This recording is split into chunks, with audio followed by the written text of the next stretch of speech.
Welcome back to the crew with Wani Wan, Prime Time, and the coach as we're coming to you with an exclusive one-on-one today with William Bill Forrester, Metropolitan Junior Baseball League. How we doing today? Hey, Coach Mayden, I'm doing well. Thanks for having me. Well, we want to talk about the Metropolitan Junior Baseball League. We want to know what's going on with this quote unquote MJBL baseball league that was founded, you correct me if I'm wrong, in 1966.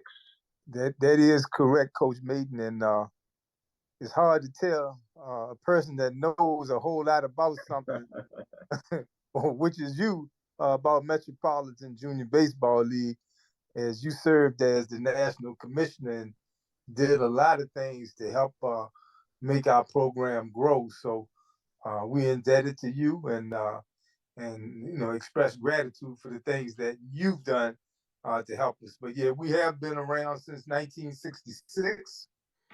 Um, I think it was in 19. It was in 2008 that we decided to go to a national type program. What we wanted to do was to extend the same opportunities in other states that we have been able to extend to youth in the city of Richmond. And from that, um, we were able to bring this program to a number of states, including Chicago, which you were instrumental in helping us with. So, what is the purpose and mission of MJBL for those that out there and listening or that not familiar with The mission, I'm not going to be able to quote it verbatim because I don't have it in front of me, but basically, what we want to do is give young African American youth the opportunity to play the game of baseball, to give them the opportunity to be mentored and to be educated by um, adults that look like them, that are in charge and run the program. We want them to be aware and understand the importance of institutions that were founded by African Americans and that are thriving in America today. We want them to understand the importance of the historical Black colleges and universities. We want them to take pride in themselves, and we're doing it through the game of baseball. And if I understand correct, this vision, this mission was all started by your father because he had a son that was denied the opportunity to play baseball in the all white leagues. Yeah, that is correct. And if you look back at your history, you'll see that Richmond, Virginia, was the capital of the Confederacy. So um, segregation and bigotry um, and racial division remained well after Jackie Robinson broke the color barrier in Major League Baseball. Schools, they tried to, integration of the schools. Uh, they had the progressive resistance, I believe is what they called it in part one of the cities in Virginia, where they said they would rather shut down the public school before they would allow Black kids to go to school with their white children. So there was a major struggle to integrate um, anything in Virginia, and youth baseball was one thing that a number of white organizations said that they would never allow to be integrated. So my father started a Black youth baseball league in Richmond so that our kids would have an opportunity to play at that time, which was the most popular sport, baseball. And almost 50 years later, we're still having that struggle with black kids being opportunity to play baseball at non-traditionally black high schools, at the college level, and even in the professional level. So even though time has evolved, it seems like we're fighting the same issues. Yeah, you're exactly right. And until we have the opportunity to be the decision makers, like with MJBL, we make the decision on who's going to be on what roster, and we're going to make sure that is fair. We're going to give Black youth the opportunity to play at the highest level. Unfortunately, you get a lot of predominantly white high schools where you're going to have a white coach that is not going to be fair. The same in college, and it appears the same in Major League Baseball. That the old saying, "If you're Black, you got to work twice as hard." Well, they're making sure that that's going to remain a factor trying to make that roster. Well, we did a show about 3 or 4 weeks back dealing with was Jackie Robinson actually the first Black player to break the color barrier, which actually Moses Fleetwood was the first Black player, but we're not going to delve that day. But the point being, one of the comments, there's less than 40 Black players total in the major leagues right now, all 30 major league teams. And while Major League Baseball has to bear the blame on that, the recruiting ground which these players are drafted and sent to the minor leagues is primarily these days the collegiate level. And Blacks are not playing on the collegiate level. They're not given opportunity in big numbers to play on in the non-HBC schools. And now the HBC schools are catering to non-African American baseball players more than they are the Black ball players. Yeah, I've noticed that for quite some time. And you hate to say it's improvement, but you look at some of the SEC schools now, and you may see 2 or 3 Blacks on the roster. So you hate to say that's improvement, but that's yeah, it not is. improvement. Not in my book, From anyway. zero, Maybe in their book it is, but not in my book, in your book. I just, I'm a data person. So, when you go from 0 to 3, or 1 to 4, it's improvement, but nowhere near what it needs to be. We make up, I believe, African Americans make up 12.5% of the population, and at a number of these institutions, we make up at least that or more, but the baseball team is not reflective of what the student body or the national population is. Now, MJBL hosts a national tournament every year that is geared toward giving the Black players a chance to play and showcase their talent. Tell us a little bit about that structure. Okay, that's the MJBL Inner City Classic, which you brought it to Chicago several years ago, and that was a great event there. But what we do, we go from 10 and under to 19 and under. And the reason we do that is because we think it's important that young Black kids get to see teenagers, 16, 17, 18, 19 years old, playing baseball at the highest level, because they need role models. They need to see their older cousins, their brothers, just guys that look like them. They can envision themselves doing it when they get older. So we think it's important that we bring all the kids together, and then we try to put together the most competitive event that we possibly can. We try to bring in college coaches to make sure that these kids will have an opportunity to be scouted and hopefully get into college to play baseball. And then we have an educational piece, which we call the Bobby Bonds Memorial Symposium, which addresses the impediments of the game of baseball in the Black community, and how we can go about using baseball to make improvements. Baseball and education. Education is key to make improvements in these Black communities. So that's another part. And then the last part is a cultural enrichment and entertaining portion that we try to offer. And this year in Richmond, the King's Dominion theme park, we have partnered with them. We will be able to give each player a pass where they get to go to the park 3 times for free.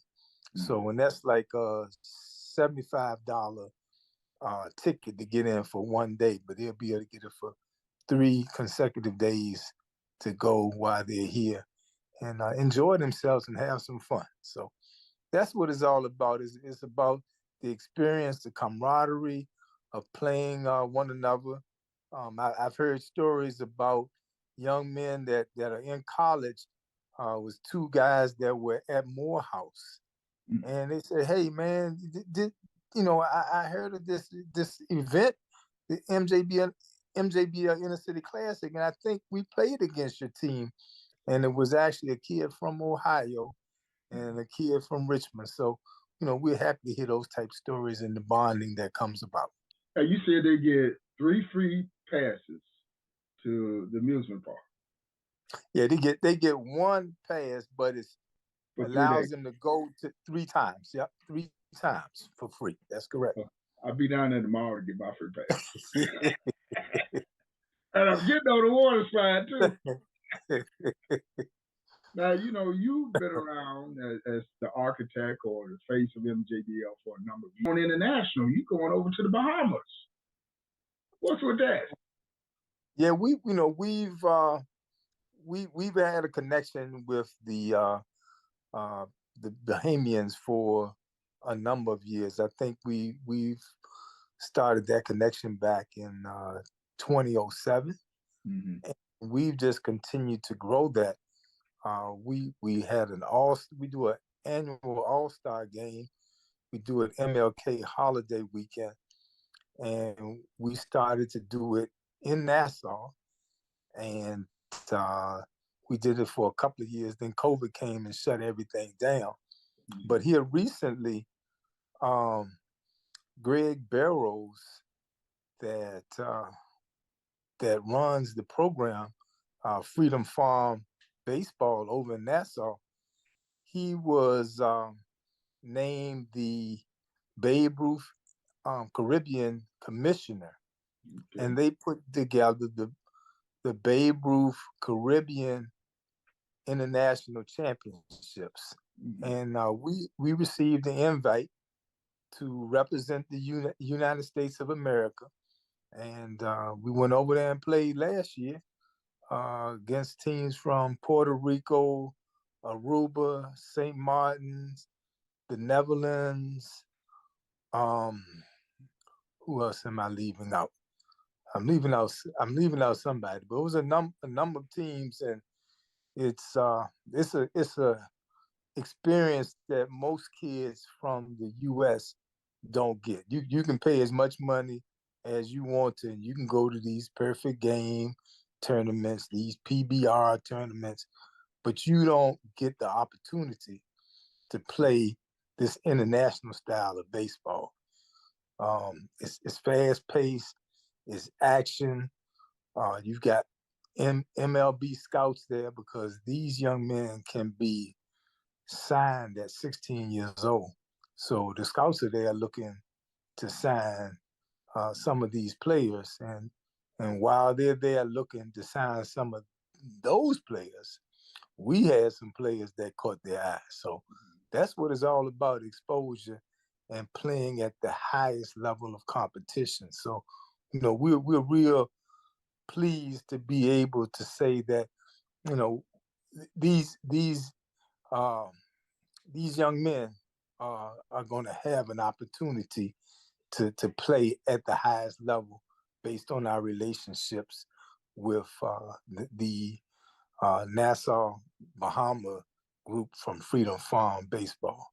Mr. Forrester, you going around the world. You pretty big. Can I tell people I know you? Can I tell them we boys? I can pretend we boys. I can tell them we boys. Can I? Hey, yeah, you know you can, man, because you've done a whole lot to enhance this program, and a lot of these things. You know, when you were there, you made sure that everybody toed the line, and when it was time to get things done, they were done. So we definitely appreciate what you did to help us, and are still working with us today.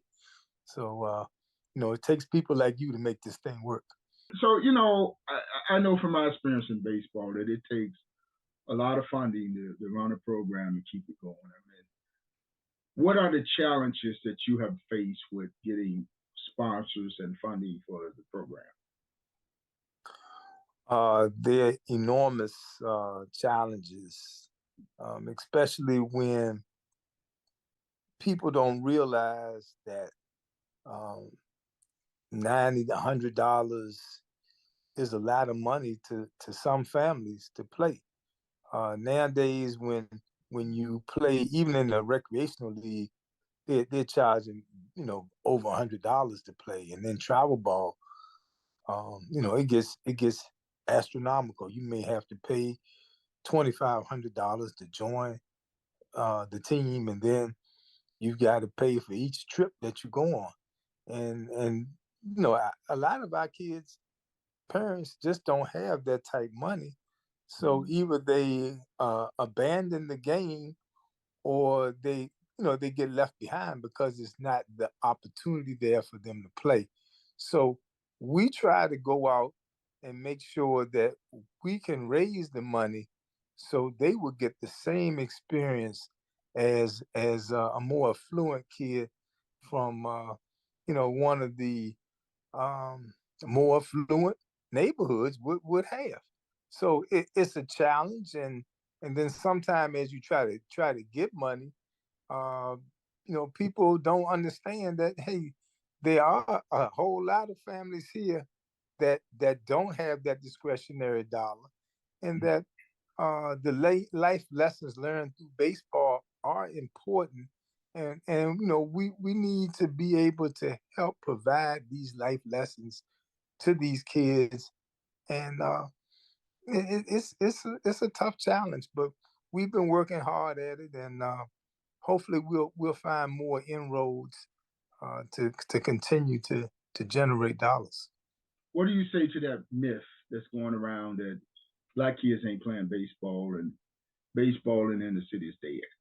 Well, to a certain extent, is not a myth. To a certain extent, it's true, unless we reach out to these young kids when they're 5, 6 years old, introduce the game to them, and let them inherit a love for the game.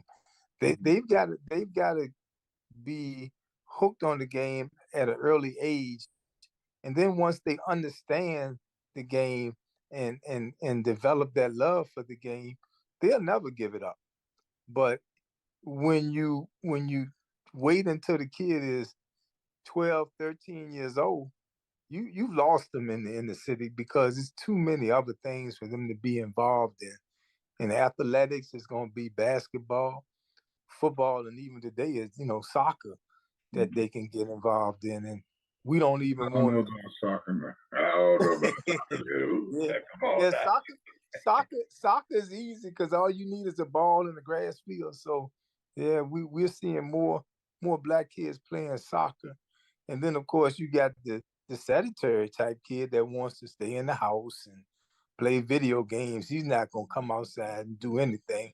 And then we don't even want to talk about the detrimental uh, pursuits that are available to so many of our kids on the street today. So Yeah. um, yeah, you got to get them when they're young, Coach Mayden.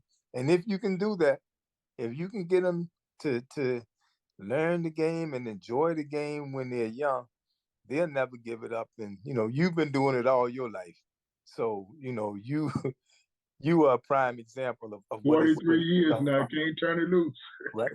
Right, right. So, where are some of the teams? I mean, I know you got Philadelphia, New York. What's the borders as far as the teams that come in and participate? Pretty expansive.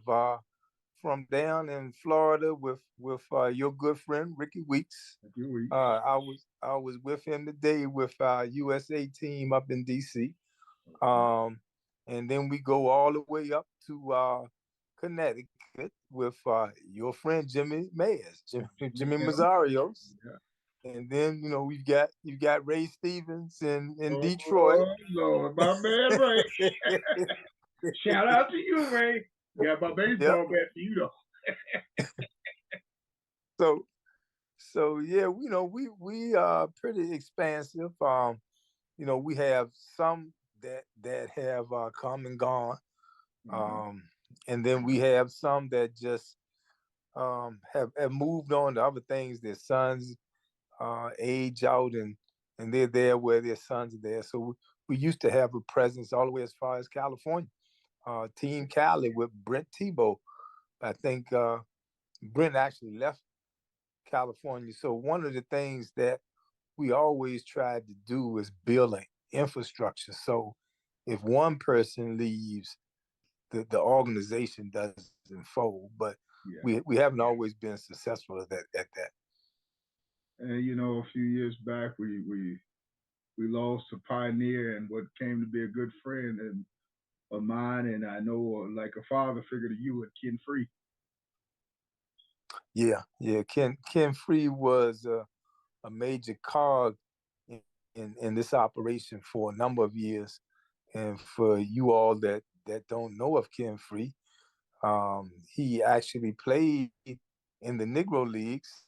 I think he played in the last All-Star game at Kaminsky Field. Is that right, Coach Mayden? I think you told me that if I remember correct. Yeah. And then he played in the New York Mets organization. And he always tells the story that Bud Harrelson beat him out for the last spot. And the only reason he beat him out was because they had a quota. They couldn't keep but two blacks on the team. So, and they had their two blacks. So then he went on, he served his country in the military. And then from there, he got into the recreation system and eventually became the commissioner of the MEAC. And he was credited for saving the MEAC athletic program as he brought in Florida A&M, Bethune-Cookman, Norfolk State, and Hampton.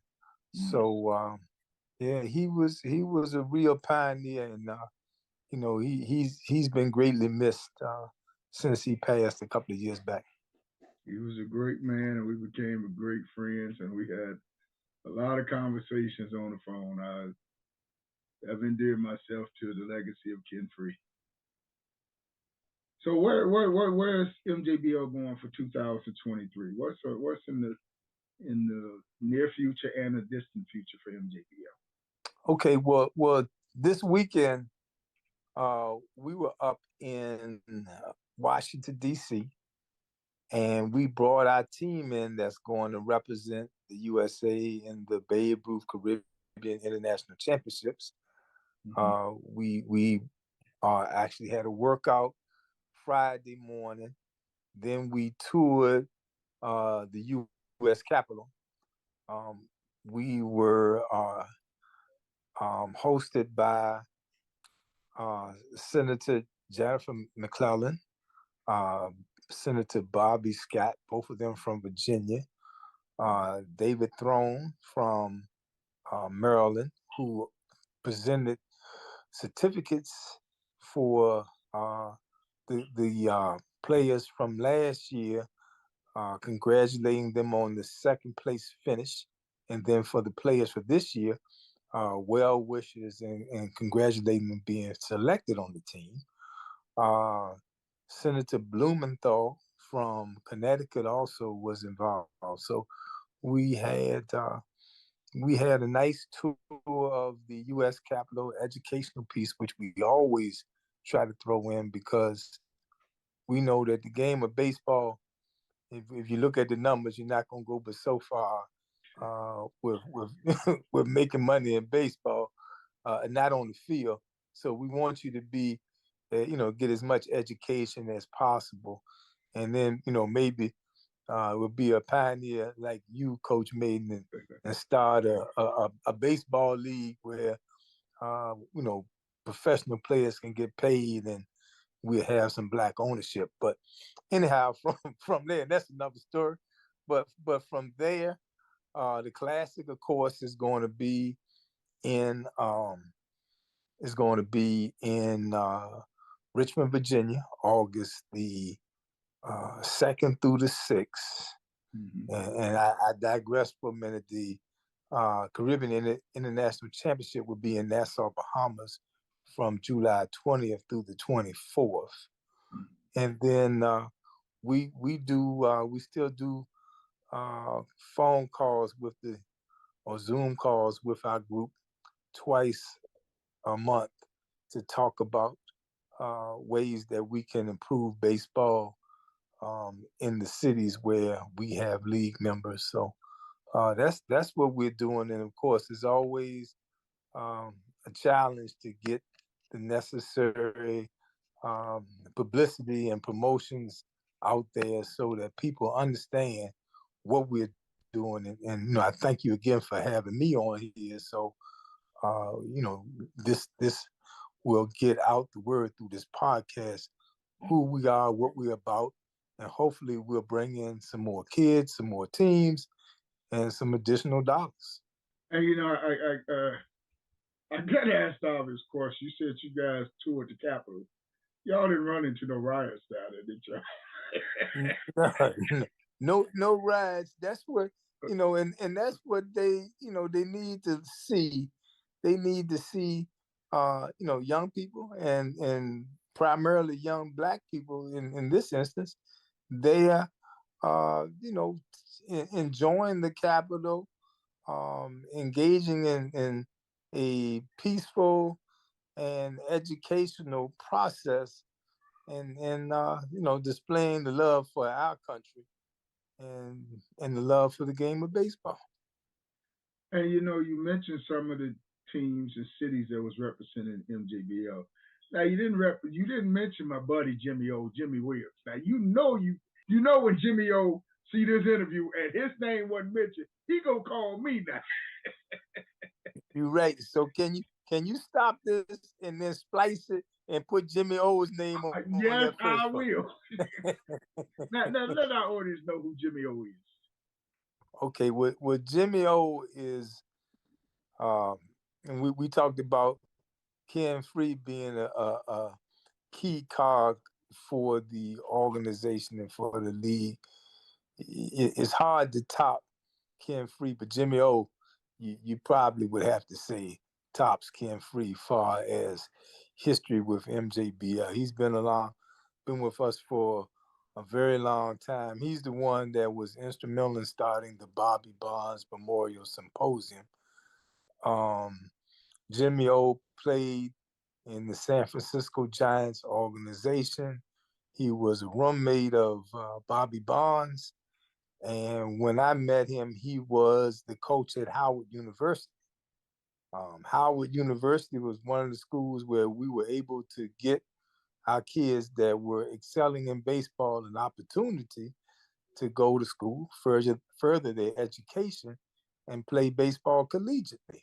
So what happened was we had 3 kids at Howard University, and Howard University decided to drop their baseball program. So it was devastating to these young men who had done what they supposed to. They stayed out of trouble, worked hard in school, and had reached that plateau where they were able to play baseball in the prestigious HBCU, Howard University. And they dropped the program. So, I talked to Jimmy O, Coach Williams back then, and he said, "Look, I've got somebody that I think can help you." And he put me in touch with Bobby Bonds, and that's how the Bobby Bonds Memorial Symposium got started. A little bit more about Jimmy O. He's a world champion. He won the World Series in the Japanese Baseball League. So I don't know too many folks that can say that. And he's here to give back to the kids the knowledge that he obtained playing the game. And a lot of times he gets a little frustrated these days because the kids don't want to listen, and it's you gotta sit back, and we try to tell the kids you gotta sit back and listen, take in that knowledge, because people that have done it and been successful at doing it and are willing to share, you've got to take advantage of it. So he's somebody that's, if you got if you got a younger son that's want to play baseball, he's somebody that you definitely want your son around, and he's one of the coaches for our national team. So you could be anywhere in the country, get your son on this national team, and he'll have a chance to learn from Jimmy O. And I want my audience to know as we do this exclusive. See, the coach got a little juice. He hang with a few heavyweights, so William Forrester, Ian Free, and Jimmy O. See, coach got a little juice now. I know some people now. And we got about 4 minutes left in this show. We got to pay a little tribute to, I know from coach, you always have a right hand and a left hand, but there's nobody like that right hand man that you can depend on. And I think about a little over a year ago, you lost one of your key figures in MJBL and Mike Berry. You want to talk a little bit about Mike Berry and his Mike passed. Mike passed a couple of years back, and around the same time that Ken Free did. So we lost two key soldiers in this fight. Mike was a paraplegic. I think he was in a motorcycle accident, and he was confined to a wheelchair. But when you heard about Mike Berry and all the things that he had done, and then you would meet him, they say, no, that can't be Mike Berry because this guy's in a wheelchair. Mike So, and we had some battles too. Me and Mike Berry had some battles, but it was all in love.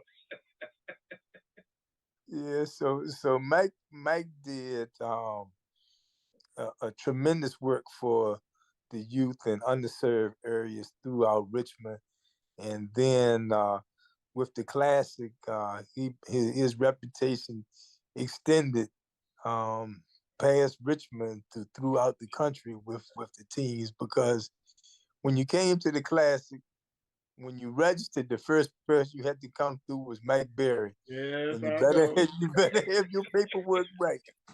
So, yeah, we miss Mike, and we've named in his honor the Mike Berry Home Run Derby that we do at the Classic, and we did a Ken Free MVP for the 19 and under division. So we try to keep both of their memories alive when we do the Classic by these two honors.